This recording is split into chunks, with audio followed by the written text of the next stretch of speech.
Hey everyone, I haven't been posting videos for a few reasons. First off, I haven't been driving much, no need to drive, and I've been having issues with my unit.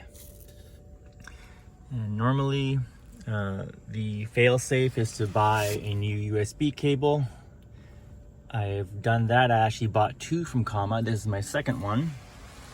And I even bought a completely new harness that has the relay over there, and comes with a new RJ45 cable, and it even has a new port that goes below.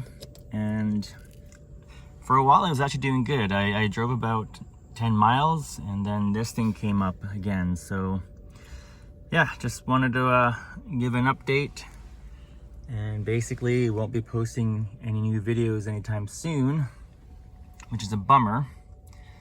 And it's been a good, I think, 3 years. I bought it in August 21. It's now 24, so I guess a little less than 3 years.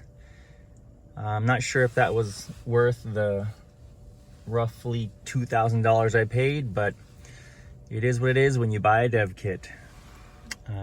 Well, if yours still works, safe travels to you, and maybe I'll post an update later on. Laters.